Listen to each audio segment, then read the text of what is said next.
व्यवहारिक धरातल पर भी दलित और वंचितों का अधिकार छीनने के अधिकारी होते हैं। आप देखते होंगे कहीं दलितों की झोपड़ी पर, उनकी जमीन पर कब्जा करने वाले कोई लोग होंगे तो इन्हीं दलों से जुड़े हुए लोग होंगे। ये सर्वाधिक कब्जा करते हैं।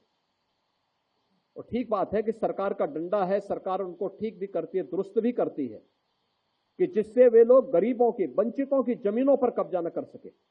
लेकिन फिर भी उनके द्वारा किस प्रकार के राग अलापे जाते हैं, हमें आश्चर्य होता है। ये वही राज्य है और ये देश वही देश है जिस देश में वक्फ के नाम पर लाखों एकड़ लैंड कब्जे की गई है। और उनके पास कोई कागज नहीं, कोई राजस्व रिकॉर्ड नहीं, और राजस्व रिकॉर्ड नहीं तो सभी को वापस लेने की कार्रवाई, जब इस संशोधन विधेयक संसद में पारित हुआ है और अब इस पर कार्रवाई हो रही है, तो इसके लिए हिंसा भड़काई जा रही है। हिंसा में आपने देखा होगा कब पश्चिमी बंगाल में मुर्शिदाबाद 3 हिंदुओं की निर्मम हत्या हुई, उनके घरों से खींच करके उनकी हत्या हुई। और ये सब कौन है?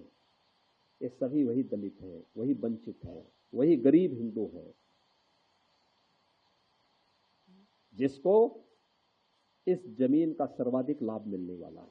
ये व्यवहारिक धरातल पर भी दलित और वंचितों का अधिकार छीनने के अधिकारी होते हैं। आप देखते होंगे कहीं दलितों की झोपड़ी पर, उनकी जमीन पर कब्जा करने वाले कोई लोग होंगे तो इन्हीं दलों से जुड़े हुए लोग होंगे। ये सर्वाधिक कब्जा करते हैं।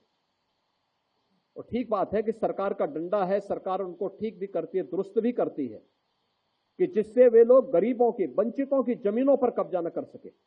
लेकिन फिर भी उनके द्वारा किस प्रकार के राग अलापे जाते हैं, हमें आश्चर्य होता है। ये वही राज्य है और ये देश वही देश है जिस देश में वक्फ के नाम पर लाखों एकड़ लैंड कब्जे की गई है। और उनके पास कोई कागज नहीं, कोई राजस्व रिकॉर्ड नहीं, और राजस्व रिकॉर्ड नहीं तो सभी को वापस लेने की कार्रवाई, जब इस संशोधन विधेयक संसद में पारित हुआ है और अब इस पर कार्रवाई हो रही है, तो इसके लिए हिंसा भड़काई जा रही है। हिंसा में आपने देखा होगा कब